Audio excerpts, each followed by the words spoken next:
see if that helps his outside shot. Here's Parker having a career season, finds Duncan inside, right into Richardson. We talked to Greg Popovich. He wants to keep Amari Stoudemire out of the paint and away from that rim and the free throw line. Duncan out. O'Neal lets him fire. Now this is a Tim Duncan that this year is playing center and not the power forward. Exactly. Doesn't want him to take all the punishment in the post. He would take a lot in there, wouldn't he? Especially against a guy like Shaq tonight.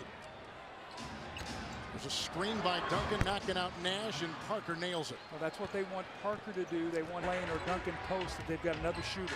Little flashy defense there by O'Neal. Here is Finley around Hill and dumping it inside with Stoudemire, watching Duncan. Well, it's interesting. They switched off Shaq that possession onto Bonner, so missed the shot and nobody rebounded the basketball. The guards got to rebound those long rebounds, but here is the recognition of Tim Duncan, realizing Shaq is not on him. And Tim Duncan, in the words of Greg Popovich, he said in the last 5 or 6 years, as good as the Spurs talk about as being better defensively, as Duncan knocks in the other.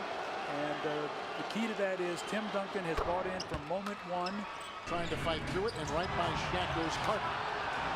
Now the shot clock is showing 9. Screen by Bowen on Shaq, and there's Duncan outside. Well, that's what he wants to do. Drag. Tim's going to play him straight up, and they're going to get back to playing individual defense. And that's going to be really the focus for the next few games for an individual team defense. And here is Duncan inside with the drive on Shaq. We just no turnovers for Phoenix. They turn over 27% of their possessions. #1 in the NBA. Mason teeing up a 3 over Dudley and buries it. Well, we've got 2:45 remaining. We may be in late. Maybe can make some noise here in the playoffs. It's Ginobili for 3 over Barnes. Offensive rebound by Duncan. The slashing Ginobili, and that's the old mono we're so familiar to see.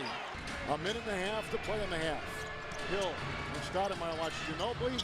They go to Duncan, who snaps it outside. That is a 3 by Finley.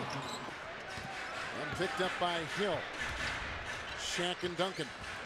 Lost by Shaq. That's the first turnover by the Phoenix Suns tonight. To a zone here because they do not want Amari having to play against Duncan. Finley over Nash. Rebound by Tim Duncan. Now when you play zone, you have no blockout responsibility. So Stoudemire guarded by Duncan. Ginobili is on Hill. Hill was defending Barnes and got the ball. After surgery, you've had Steve Nash in game 1 getting his nose bloody, could not play the end of that game with a doubt on all these things. So this is a lot of pin-up energy. This is not just this game. So hard to do than to start your motion over again and finish your free throw. I was always for 20 right now for the San Antonio Spurs. Okay. Duncan 7 of 11 from the free throw line. He's got 20 points and 14 rebounds. 1 and 14, 14 and 7 on the road.